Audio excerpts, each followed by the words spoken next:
A man considered in the running to become Indonesia's next president is former governor of Jakarta, Anies Baswedan, and it's a delight to welcome him into the studio. Thank you very much for coming in. Thank you for inviting, Beverly. Lovely to meet you.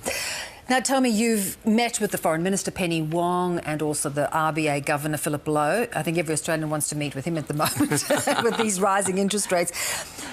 It is a sign that our government is taking you very seriously and your potential presidential bid. What was important about you? What did you feel was important about coming here and meeting with someone like Penny Wong, someone like Philip Lowe? Yes, indeed. I'm delighted with the invite from the Australian government to visit. And we both were neighbors, and we'll always be neighbor. And we had worked closely on many issues. And the invite here gave me an opportunity to reconnect with many friends, academia, people in government, as well as business communities, for exchange of views. We share similar challenges in the region. Give us an idea of what are those challenges in your mind? For example, we are experiencing challenges in the environmental issues. Climate change is definitely an issue that we have to tackle together. And then about growth and prosperity in the region. And then also balance in terms of stability in the region. So many of that. And it's always good to hear a perspective of our neighbors. And I truly appreciate Australia's stance on many issues that Indonesia is facing, and including, which is always repeated, the importance of having an integrated territorial in Indonesia.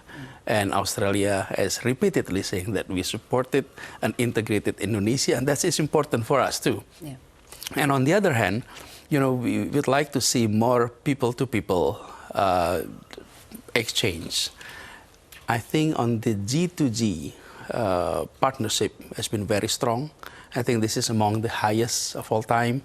And then the business-to-business need to grow even further. Yes, we do, because I mean that has been a criticism of President Widodo, that the development, the potential development business-wise between Australia and Indonesia has not really cemented itself. Is that a priority for you? I think so. I think we would like to see more business engagement between Indonesia and Australia. If I'm not mistaken, Indonesia is ranked 13th as Australia business partner. We'd like to see that go up a lot higher. And we need to be on the top 10 of Australia's business partners. And for that, I think we really need to start not only just inviting Australians to come and invest in Indonesia, or we import more from Australia. But I think it's also important to underline that harvesting partnership in business, partnerships in government relationship, need to start from people-to-people engagement. But don't you think it also needs to have the right climate? Not too much bureaucracy, not too much red tape. You need those, of course, those safeguards, but you need it to be accessible, which often is a struggle for Australian businesses in Indonesia. On the other hand, we have engagement quite extensive with business partners from different countries. So I think it is also about how we view each other, as that we need each other, and we are the closest neighbors. For Australia, Indonesia is the closest to the north, and for us, whenever we're looking to southeast, it's Australia. And I think the feeling of closeness need to be strengthened.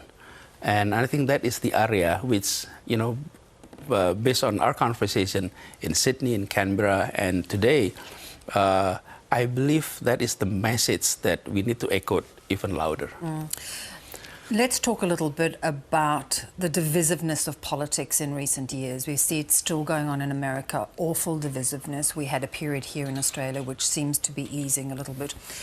You have been very heavily criticised for a very divisive campaign when you ran for governorship, and won, because you teamed up. You played the religion card, and it's kind of haunted you ever since. Do you regret it? Let me put it this way. Whenever you have an election, and then you have competing candidates.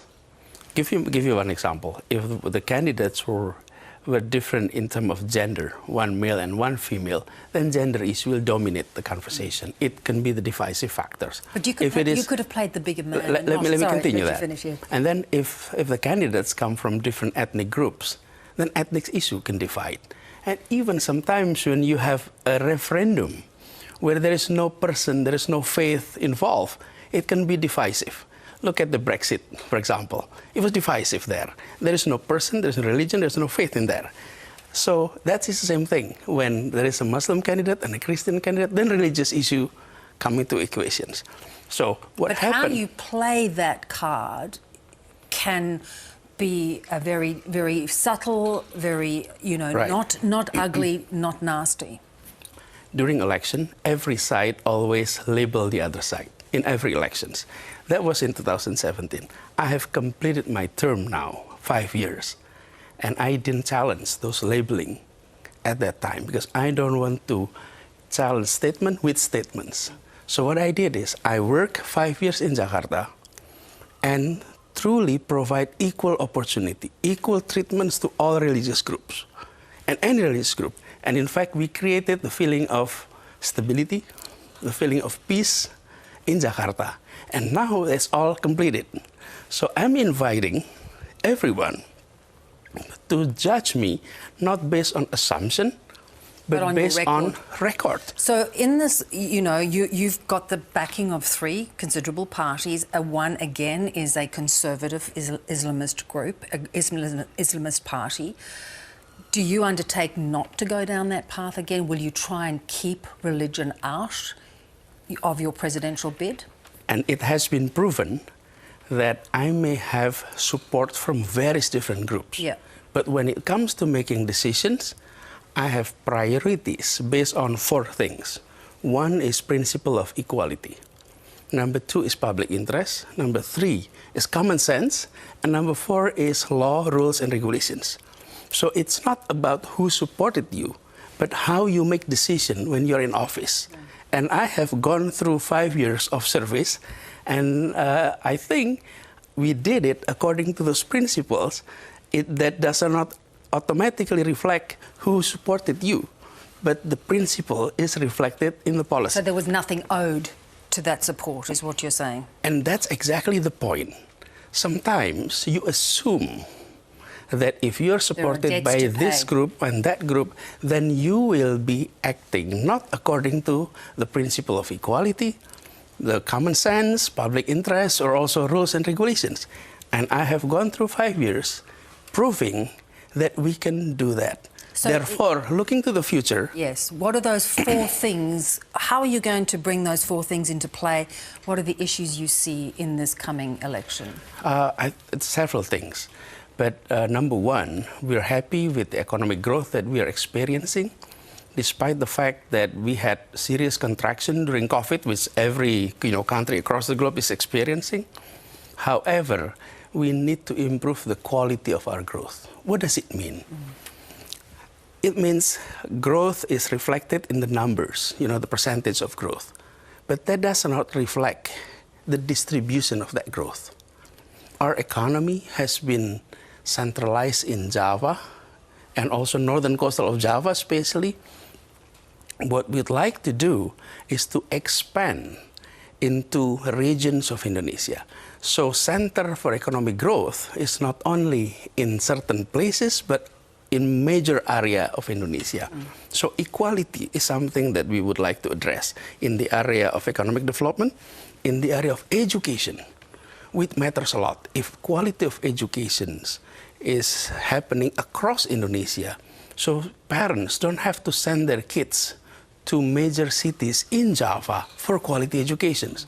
That's 2. Number 3 is healthcare system across Indonesia. So the bottom line, and this is a major hope for people across Indonesia, is that equal access to jobs, to source of economic growth, to quality of education, to quality of healthcare. And then on top of all of that is a policy with regard to agriculture, policy with regard to fisheries, and we are a very rich natural resources country, and systematic approach on allowing equal growth across those regions is of interest in the general public. Yeah. I've traveled quite a few in the past few months. I ended my term in October, and since then I travel a lot, and people were saying we're happy with the economic growth, but we would like to see more distributions aspect of that, so that household across Indonesia will experience growth the way the national level growth is being reflected in the statistics. Better send it across the board. Let's go.